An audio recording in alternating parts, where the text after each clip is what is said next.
গাছ।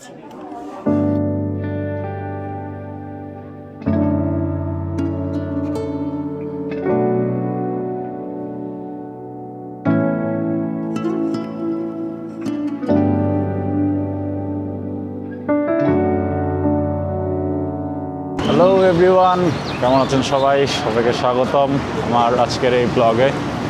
সো আমরা প্রথমবারের মতো বাংলাদেশ থেকে আগরতলা যাচ্ছি, যেটা হচ্ছে ইন্ডিয়ার আসাম রাজ্যে অবস্থিত। সো আমরা যাচ্ছি ট্রেনে করে। আজকে আমাদের ভোর 6টার ট্রেন। এখন সময় হচ্ছে অলমোস্ট 6:45, 5:45 মতো। আর আমাদের চট্টলা এক্সপ্রেস, যেটা ঢাকাগামী চট্টলা এক্সপ্রেসে আমাদের সেটাতে করেই যাচ্ছি। আমরা নামবো আখাউড়াতে নেমে আগরতলা বর্ডার ক্রস করব আমরা। সো পুরো প্রসেসটা আপনাদেরকে দেখাবো, সাথে থাকুন, আশা করি ভিডিওটা ভালো লাগবে। এক্স্যাক্ট 6টায় আমাদের ট্রেন ছেড়ে দিয়েছে। আমাদের হয়তো 11:30 বা 12টা নাগাদ আমরা আখাউড়া পৌঁছাবো।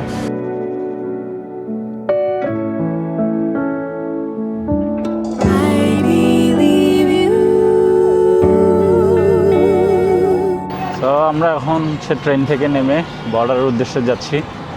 এখন বাজে 11:30 মতো। আমাদের আরও আগে পৌঁছাতে পারতাম, কিন্তু ট্রেন থেমে প্রায় কয়েকটা স্টেশনে থেমে আসছে। তো আমরা এখন স্টেশন থেকে টমটম নিয়েছি, টমটমে করে যাচ্ছি। তো আপনারা ভাড়া পড়েছে 200 টাকা স্টেশন থেকে। তো বর্ডার পর্যন্ত নিয়ে যাবে আমাদেরকে। ওখানে ইমিগ্রেশনের সব কাজ শেষ করে আর কি বর্ডার ক্রস করবো।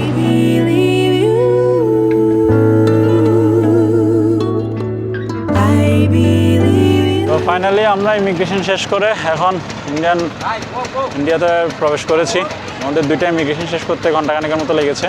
তো বাংলাদেশ ইমিগ্রেশন ক্রস করতে আপনাকে ট্রাভেল ট্যাক্স দিতে হবে 1000 টাকা করে। বাচ্চাদের জন্য 500 আর অ্যাডাল্টের জন্য 1000 টাকা করে ট্রাভেল ট্যাক্স দিতে হয়। তো ওটা দিয়ে আর এদিকে ইন্ডিয়া প্রবেশ করার জন্য আপনারা অ্যারাইভেল করে আনবেন। অ্যারাইভেল অনলাইনে করে আনলে 72 ঘন্টা আগে আপনারা এদিকে আর কোনো ঝামেলা পোহাতে হবে না। তো ইন্ডিয়া প্রবেশ করলাম আর হোটেলে যাচ্ছি এখন। তো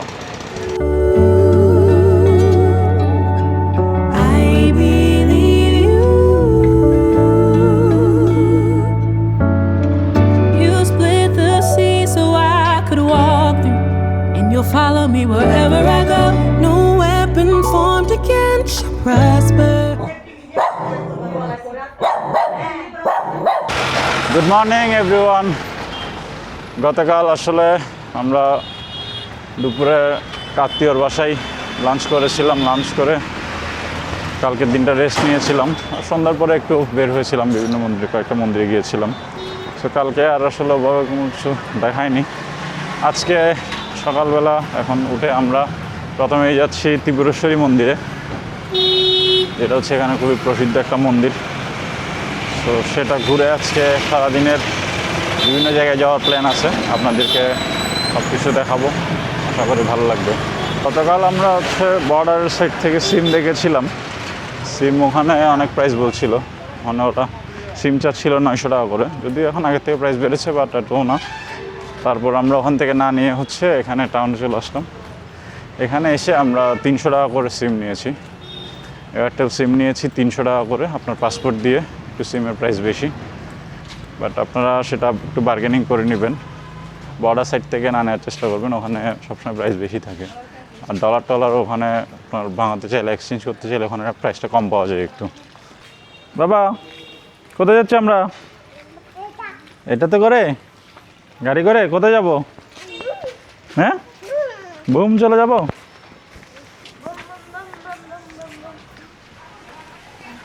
গাড়ি চলে আসছে আমাদের। ব্যাগটা পিছনে দিয়ে যাবে। এটা কি পিছনে দিতে পারবে?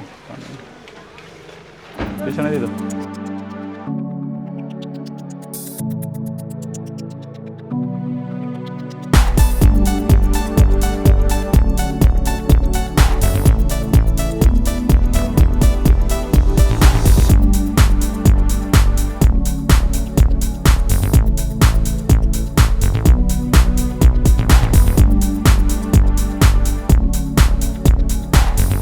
তো 2 ঘন্টার মতো গাড়িতে লেগেছে আমাদের উদয়পুর আসতে।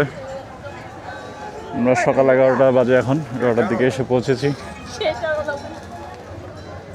মানে প্রচণ্ড গরম, টাইলসগুলো একদম বেশ গরম হয়ে গেছে, খালি পায়ে উঠতে হয়।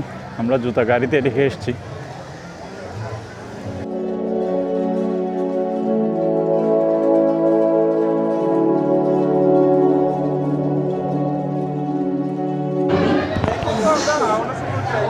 টায়ার্সগুলো এত পরিমাণ গরম হয়ে গেছে, মানে হাঁটা খুব কষ্টকর হয়ে যাচ্ছে।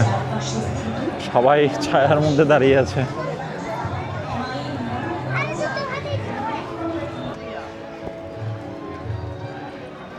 এখানে হচ্ছে এই গরমের মধ্যে পূজার জন্য সবাই লাইন ধরেছে। এখানে হচ্ছে সবাই পুজোর জন্য লাইনে দাঁড়িয়েছে, পুজোর দিকে পূজা হাতে নিয়ে। আর এখানে টাইলসে পানি দিয়ে ছিটিয়ে রেখেছে, নাহলে এখানে দাঁড়ানো খুব কষ্টকর হয়ে যাচ্ছে।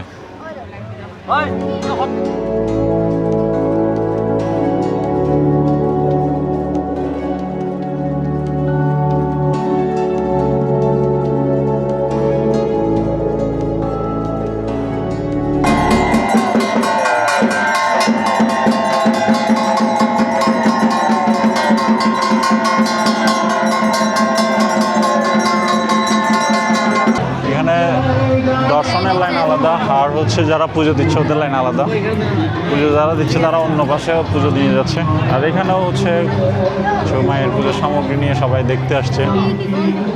আমরা খুব সৌভাগ্যবান যে দর্শন করতে পেরেছি।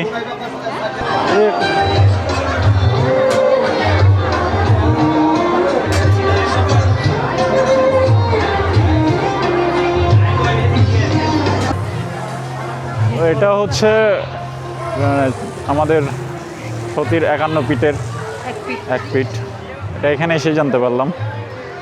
এটা পুরো ভারতবর্ষের মধ্যেই অনেক বিখ্যাত একটা মন্দির, ত্রিপুরেশ্বরী মায়ের মন্দির। সো আপনাদের সময় সুযোগ হলে আপনারা অবশ্যই একবার এখানে এসে ঘুরে যাবেন, ভালো লাগবে।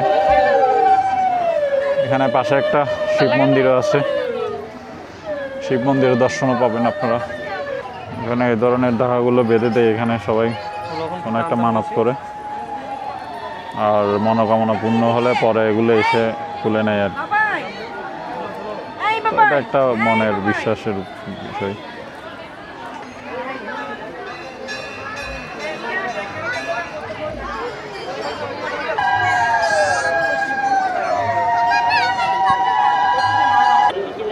মন্দির পরিদর্শন করে এখন আমরা হচ্ছে সরোবরের দিকে যাচ্ছি, যেখানে হচ্ছে কচ্ছপ আছে, কচ্ছপকে খাবার দিতে পারে।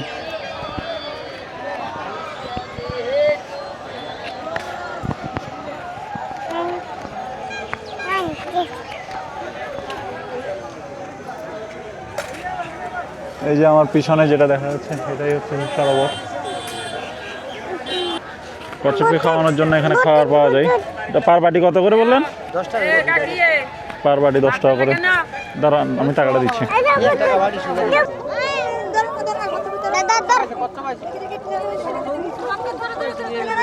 দেখছো দেখছো আমি টাকা চলে আসছে।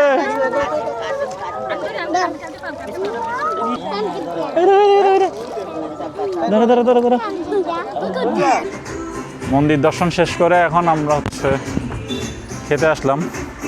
যদিও লাঞ্চের কোনো ওরকম সময় হয়নি, বাট আমরা সকালে ওরকম সলিড কিছু খেয়ে আসিনি, ওই জন্য হচ্ছে এখন একেবারে লাঞ্চ করে তারপর আমরা আরেকটা প্লেস দর্শন করতে যাব। আমরা মন্দিরের কাছেই একটা হোটেলে আসছি, ছোটোখাটো একটা হোটেল, তার নাম হচ্ছে হোটেল আপ্যায়ন। আর মন্দিরের নিচে কিছু ভেজ হোটেল আছে, নিরামিষ। আমরা একটু নিরামিষ খাচ্ছি না আজকে, এই জন্য আমরা একটা আমিষ মাছ ভাত নর্মাল পাওয়া যায় এরকম একটা ঘরোয়া খাবার পাওয়া যায় এরকম একটা রেস্টুরেন্ট হোটেলে এসেছি আর কি।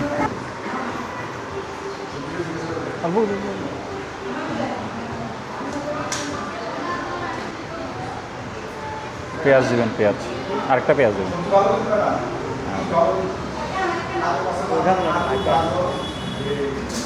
শুটকি অর্থ দেন একটু, হ্যাঁ অল্প করে। হ্যাঁ সামান্য করবেন। এদের খাবারের পরিবেশনটা খুব ইউনিক। ওরা হচ্ছে যা যতটুকু পরিমাণ লাগে এনে দিবে আপনাকে। তো এগুলো হচ্ছে মানে কম্পালসারি থাকে এগুলোর সাথে আপনি হচ্ছে ডাল মাছ মাংস যাই নেবেন, ডিম, অন্য যে আইটেমগুলো নেবেন ওগুলো অ্যাড হবে। আর এগুলো থেকে আপনি সবাইকেই দেয়, যেটা ইচ্ছা সেটা নেবেন, যতটুকু পরিমাণ ইচ্ছা সেটা ততটুকু নেবেন। যে এখানে শুটকি ভর্তা পাওয়া যায় এটা আমার কাছে একটা বিষয়, আমি জানতাম না যে শুটকি ভর্তা পাওয়া যাবে।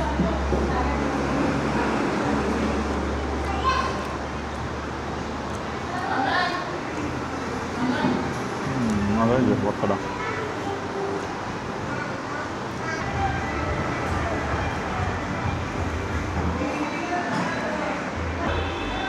সবগুলো তরকারি একদম গরম গরম, এমন না যেটা সকালবেলা রান্না করেছে এরকম, হচ্ছে একদম আগেই রান্না করতেছে। সব 3টা পর্যন্ত একদম সব কিছু ভরপুর পাওয়া যাবে। 3টার পর থেকে আর বলতে পারছে না সব আইটেম থাকবে কিনা। এবং ঘরোয়া টেস্ট, মানে মনে হবে না যে এটা হোটেলের খাবার খাচ্ছি। তেল মশলা সব কিছুই মোটামুটি একদম বেশ ভালো। হ্যাঁ, পাপড় দেন। এখন পাপড় দিয়েছে, যেটা হচ্ছে এখানে ম্যান্ডেটরি। সব খাওয়ার সাথে পাপড় খেতে ভালো লাগে।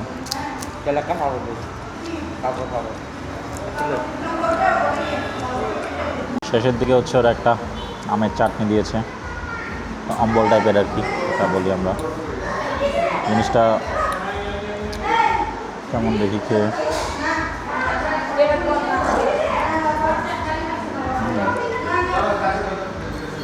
আমাদের দেশে আমরা যেটা অম্বল বলি ওই জিনিসটাই, এটা এখানে আমের চাটনি বলছে আর কি, আম দিয়ে বানানো। এখন যেহেতু আমের সিজন।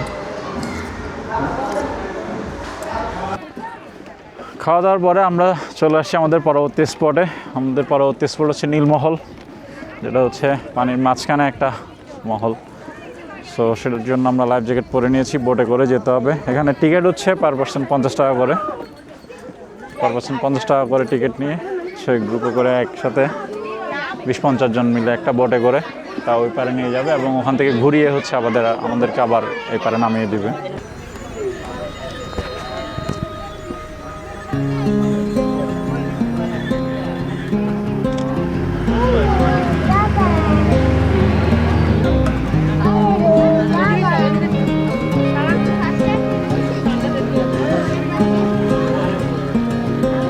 আরে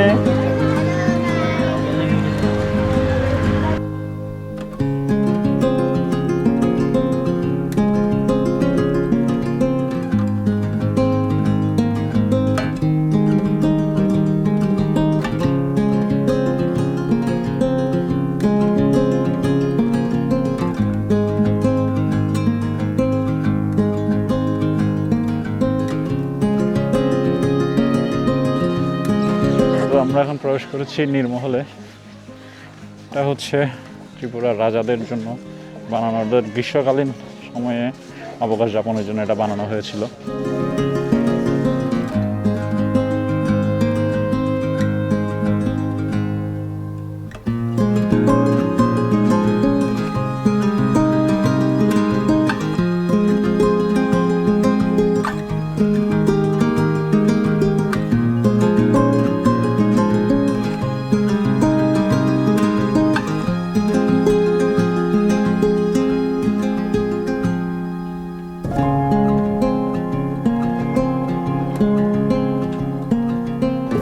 জায়গাটার ভিউটা দেখেন জাস্ট।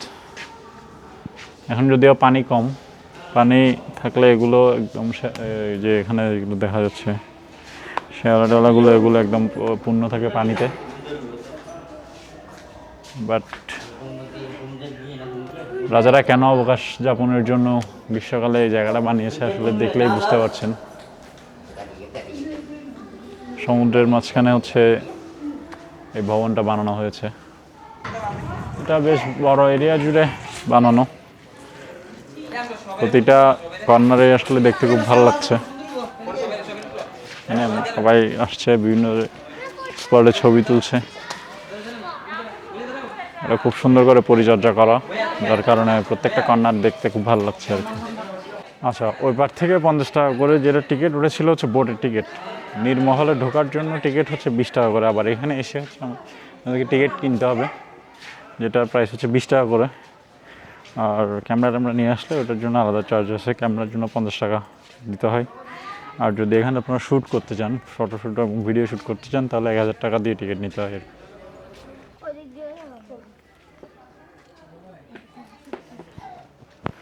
আমরা এখন আছি হচ্ছে নীরমহলের উপরের ভাগে, যেখান থেকে পুরা ভিউটা অস্থির একদম।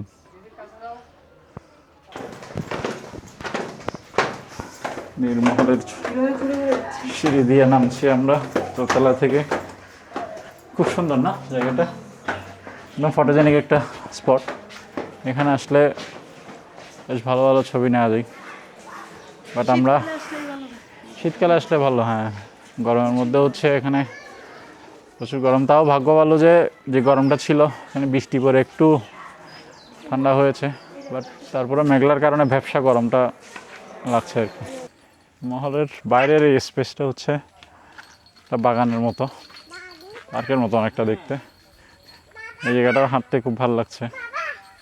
এখন একটু একটু বাতাস আছে হালকা হালকা দুই পাশ থেকে, ওই জন্য বেশ ভালো লাগছে আর কি জায়গাটা ঘুরে দেখতে। সো ফাইনালি নীরমহল ঘুরে চলে যাচ্ছি আমরা। বোট সাইরেন দিচ্ছে, সবাই বোট উঠে বসে গেছে, আমাদের জন্য ওয়েট করছে আর কি। সো দেখা হবে পরবর্তী ব্লগে। এরপর আমরা আগরতলা থেকে আগামীকাল অন্য একটা জায়গায় চলে যাব, সেটাও আপনাদেরকে দেখাবো। সেই পর্যন্ত সবাই ভালো থাকুন।